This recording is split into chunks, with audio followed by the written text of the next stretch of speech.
নিজের হাতে কিছু করতে পারা সফলতা জীবনে অনেক বড় প্রাপ্তি। সে যে কোনো কাজই হোক না কেন, ছোট বা বড়।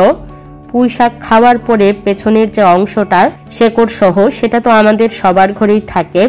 ওইখান থেকে কয়েকটা মাটিতে পুঁতে দিয়েছিলাম। শুভ সকাল, কি অবস্থা সবার, কেমন আছেন সবাই? আশা করি সবাই ভালো আছেন, সুস্থ আছেন। আবারও আরেকটা নতুন ভিডিওতে আমি রূপা আছি আপনাদের সাথে প্রাঙ্গণী মুড চ্যানেল থেকে। আরও একটা নতুন ভিডিওতে সবাইকে অনেক স্বাগত, অনেক অনেক ভালোবাসা। এখন তো আরামে দিনগুলা কাটছে, স্কুল বন্ধ। আপাতত ওই আরামটা উপভোগ করছি, আর কয়েকদিন পরে সেই আরামটা বের হয়ে যাবে। রেগুলার সেই পুরাতন রুটিনে আবারও ফিরে যাব। যা যা মন চাইছে, যেমন যেভাবে ভালো লাগছে সেভাবেই দিনগুলা শুরু করছি। তারপরও একটা রুটিন মাফিক লাইফস্টাইল তো আমাদের সবার মেনটেন করতেই হয়, বিশেষ করে বাচ্চা কাচ্চা থাকলে। বারান্দায় অনেকটা সময় কাটালাম, আর বারান্দায় প্রচুর পরিমাণে ঠান্ডা। তবে ওই রকম শীতের সময়টাতে যে লেভেলের ঠান্ডা হওয়ার কথা, সেই লেভেলের ঠান্ডা ঢাকায় নাই। তবে বারান্দায় গেলে অনেক বেশি ঠান্ডা বাতাস লাগে। আপনারা জানেন আমার ঠান্ডাটা একটু বেশি। বারান্দায় টুকটাক কাজ ছিল, সেগুলা কমপ্লিট করে আগের দিনে ভেবে রাখছিলাম একটু ফ্রাইড রাইস করব। সেই মোতাবেক ওই তো সকালবেলার খাবারটা রেডি করছি। তবে রেসিপি আর শেয়ার করলাম না। ফ্রাইড রাইস কিভাবে করি বেশ কয়েকবারই আপনাদের সাথে ডিটেলে শেয়ার করছি। ওই তো আগে চালটাকে 85% বা 70% মতন সেদ্ধ করে তারপরে ওভেনে দিয়ে দিলাম। আর যা যা সবজি বা যে উপাদানগুলাই আমি ব্যবহার করব, সাধারণত গাজর, মটরশুঁটি, এগুলো আমার বাচ্চাদের অ্যালার্জি হয়। এই জন্য শীতের সবজির মধ্যে গাজর এবং মটরশুঁটিটা আমার ঘরে একেবারেই খাওয়া হয় না বললেই চলে। ইদানিং খেয়াল করলাম আমারও গাজর, মটরশুঁটি এবং মিষ্টি কুমড়াতে অ্যালার্জি হয়। যদিও আমার এই খাবার দাবারে একেবারেই অ্যালার্জি ছিল না, তবে এখন আবার অ্যালার্জি হয়, খাবার দাবারে একটু প্রবলেমও হয়।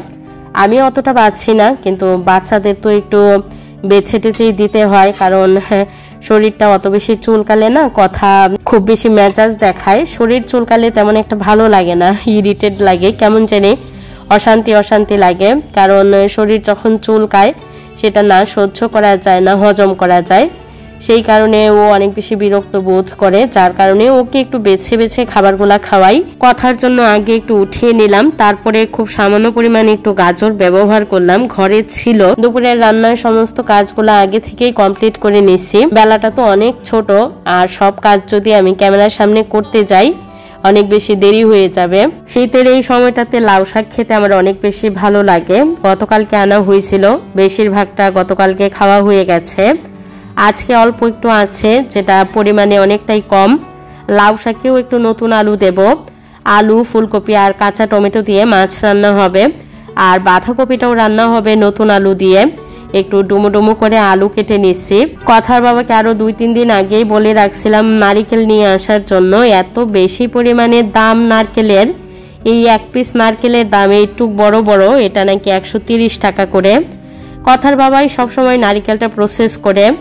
2 দিন হয়ে গেছে, একটা নারিকেল অলরেডি ফেটেও গেছে। আমি ভাবলাম এগুলাকে একটু প্রসেস করে রাখি, ভেঙে টেঙে যদি আমি একটু আঁকায় রাখি, তারপরে বিকেলবেলা কথার বাবা একটু কুড়াই দেবে। তারপরে দেখি একটু পিঠা বানানোর ইচ্ছা আছে। কাজটা আঁকায় রাখলে একজনে করতে অত বেশি ঝামেলা হয় না। আর আমার ঘরটর এখনো মোছা হয়নি, যার কারণে ভাবলাম নারিকেলটা একটু ছিলে রেখে দেই। নারিকেল ছিলতে গেলে এই যে এই গুঁড়াগুলা পড়ে না, আমার অনেক বেশি বিরক্ত লাগে, যার কারণে আমি ঘরটা মোছার আগেই নারিকেলগুলা পরিষ্কার করে নিলাম। আর যে অংশটা এই যে দেখালাম গুঁড়া গুঁড়া পাউডারের মতো, এটা আমি জমিয়ে রেখে দেই, গাছের গোড়ায় ব্যবহার করি। নারিকেলগুলা ভেঙেই রেখে দেব, আর জলটা দেখি কিরকম হয়, খাওয়ার উপযুক্ত কিনা। অনেক সময় নারিকেলের জল অত বেশি ভালো হয় না। বাড়িতে যে কি পরিমাণ নারিকেল আমাদের হতো আমার বিয়ের আগে তো মেয়েরা অত বেশি সংসারী বা কাজে পারদর্শী হয় না, আমিও ওই রকমটাই ছিলাম। তবে বিয়ের পরে আমরা মেয়েরা অনেক বেশি সংসারী হয়ে উঠি। যে কাজগুলা বিয়ের আগে পারতাম না, সেগুলা বিয়ের পরে ধীরে ধীরে সংসার এবং জীবনের প্রয়োজনে অনেক কিছুই শিখতে হয়, শিখে নেই। আর আমার মতো ক্লাস 6-7 থেকে কে কে নারকেল ছিলা এবং কোড়া এই কাজগুলা করতে পারেন কমেন্টে অবশ্যই জানাবেন, জানতে পারলে আমার ভালো লাগবে। যে কোনো কাজ কারোর সাথে মিলে গেলে কেমন জানি একটা মনের ভিতর ফুর্তি ফুর্তি লাগে, তাই না? আর ওই যে নারিকেলের জলটা বলছিলাম, দেখি কেমন হয়। খুব একটা খারাপ ছিল না আর খুব একটা ভালোও ছিল না। আমার ছেলে মেয়ে একটাও নারিকেল কিংবা ডাবের জল একটু খেতে পছন্দ করে না। আমি হাফটা খেলাম আর হাফটা মাকে দিয়ে দিলাম।